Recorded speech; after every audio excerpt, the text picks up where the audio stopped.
Hello friend, इथं आपण ठेवलेला आहे तवा. चपात्या करून झालेले आहेत, गरम आहे तवा. तिथे घेतलेले शेंगदाणे थोडेसे भाजण्यासाठी. तिथे घेतलेली अर्धी गड्डी मेथीची भाजी स्वच्छ धुतली, चिरली, पाणी नितळायला ठेवलेलं आहे. या हलकेसे शेंगदाणे भाजायचे, जास्ती नाही भाजायचे आपल्याला. हे आहे फुटाण्याची डाळ, ते पण टाकायची आपल्याला.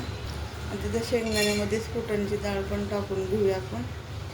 दोन्ही एकत्र जरा हलकीशी भाजून घेऊया.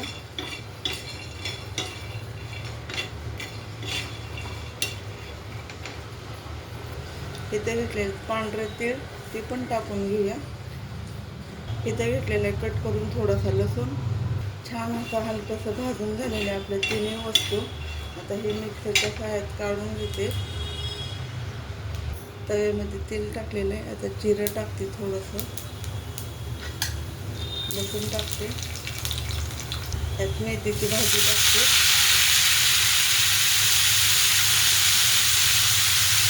अगदी थोडंसं मीठ टाकून घेते.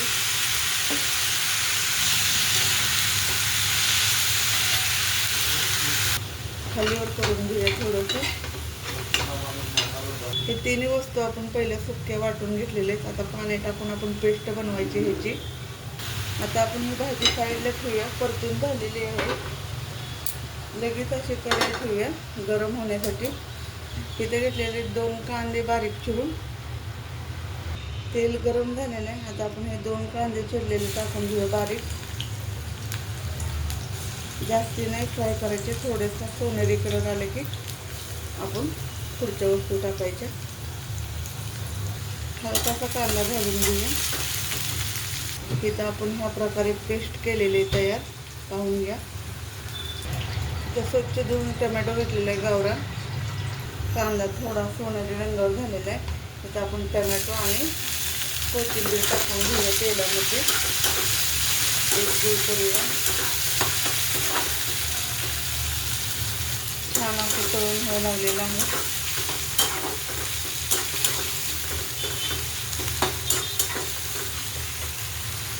त्यात टाकूया लाल तिखट. आता आपण ही बनवलेली पेस्ट टाकून घेऊया. थोडंसं पाणी पण ओतूया. थोडासा गरम मसाला टाकूया. तुमच्याकडे कुठला असेल तो टाकला तरी चालेल. थोडंसं तेल सुटोस तर आपण भाजून घेऊया. तेल सुटलेलं आहे साईडने. आता आपण हे मेथी टाकून घेऊया. मग अशी थोडंसंच मीठ टाकलं होतं, आता चवीपुरतं टाकूया. एकजीव करून घेऊया.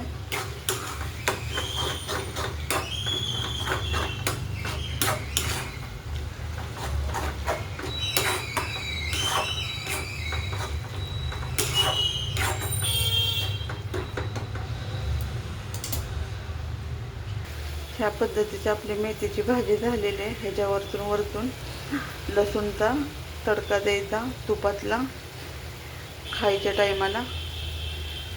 बघा, ह्या पद्धतीची आपण मेथीची भाजी केलेली आहे. कसा वाटला व्हिडिओ नक्की सांगा.